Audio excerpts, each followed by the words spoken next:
Hey everybody, so welcome back to the second part of my milk saga. And basically what I want to talk about right now is raw milk. And a lot of people, it's been in the news a lot, a lot of people, the government's been going after people who've been producing raw milk. They've been going after people who are selling it, so on and so forth. And I kind of wanted to give a background, perspective on this, and then I want to kind of get both perspectives, the government perspective and the small farm perspective, because it's kind of cloudy in my opinion. I can kind of see both points of view, and whereas the last part in this saga it was kind of black and white for me. I kind of believe that the government's full of shit and they shouldn't be doing that, all those subsidies and stuff like that. But this is kind of cloudy, and it's kind of it could go either way. I personally drink, pasteurized milk. I don't want to take the chance, but maybe I'm wrong. Maybe I should be drinking raw milk from a local farm. I don't know. So, to give a background perspective, and I'm going to kind of wing this, is that back in the past, raw milk got a bad rap because back in the past, they used to be producing, raw milk next to factories and stuff like that, and contaminants would go into it, and there wasn't refrigeration or anything like that. So what they did when the milk went bad and it got cloudy, well, not cloudy, but it got kind of like grayish and stuff like that. And the way they make it white is they actually dump chalk into it, and that would make it whiter, and people got really sick off of it, and people stopped buying it and stuff like that. And so the government came out with regulations on milk, and kind of mandated that it all has to be pasteurized. So now I want to kind of give both perspectives of the story of the modern story of what's going on, not back in the early 1900s, but nowadays.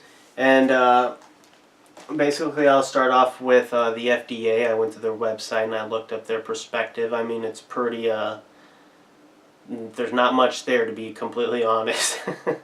So that kind of makes me kind of suspicious in the first place. One, it's government. Two, there's not very much on the subject, and it kind of makes me feel like, Obamacare.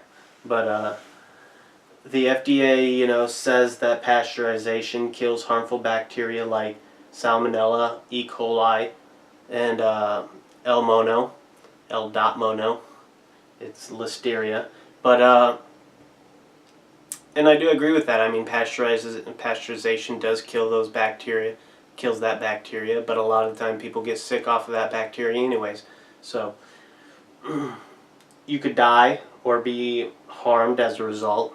They kind of hammer that all the time on their website, and they kind of give,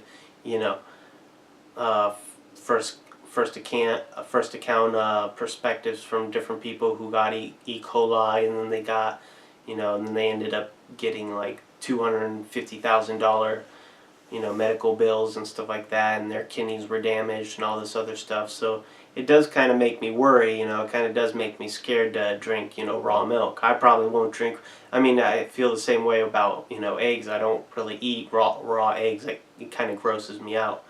But they say, don't do it. Don't you do it.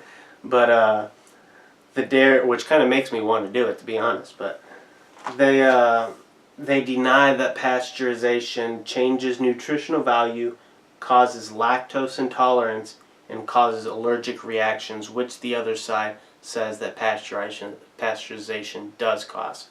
So now I'm going to go to the other perspective, which there is a lot of argument on, and they believe a lot of different things, and there's a lot more information on it, and I'll actually post both of the perspectives and where I got my views from online.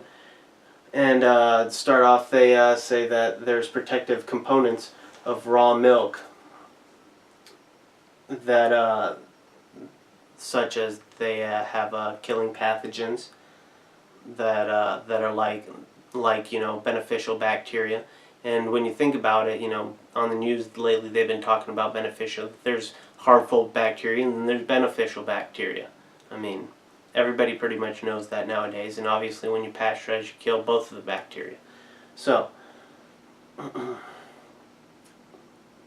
prevents bad pathogen absorption. I guess they say it lines your intestines with certain, pathogens that kill other pathogens, and there's like a war going on or some shit. I don't even know. And they say that it strengthens your immune system, which I kind of do believe. I believe that, if there's good pathogens and if it's well-made milk, then it probably does strengthen your immune system.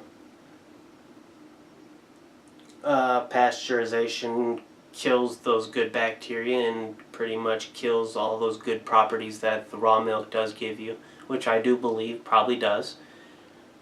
Just as I believe that it kills the bad bacteria. I mean, it's only logical. Per serving basis, they say that deli meats are actually 10 times more likely to give you the illness Listeria. So, I mean, that's kind of interesting.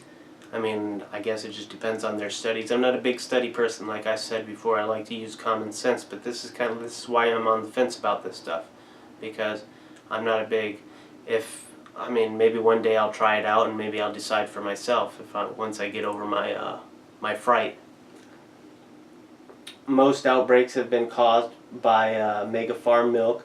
In 1984, 200,000 people were infected by one of these diseases, and I believe that because these big mega farms, everybody's seen it on these animal activist groups, how they treat their cows, how they put them in these little boxes and they treat them like shit.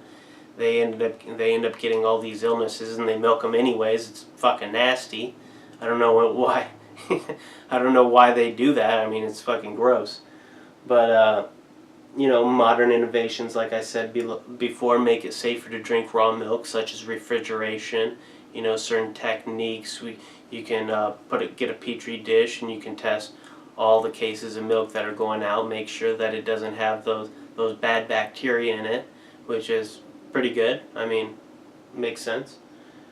Buying raw milk helps the small farms more than the mega farms, and I would think that's a really big plus too, because I think these mega farms have become so big because of the government, interference, and all these small farms are going out of business. They get treated like fucking garbage.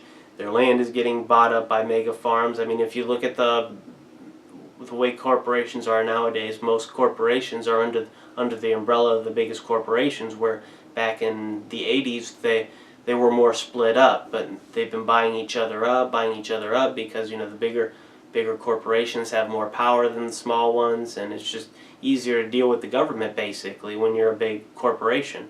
So, and that's about it. I mean, I guess I'll let you guys decide for yourself what you think about raw milk. Like I said before, I'm not going to try raw milk anytime soon. I'm scared, so I'll admit it. I'm man enough. So that's about it for this week's edition. So thanks for tuning in.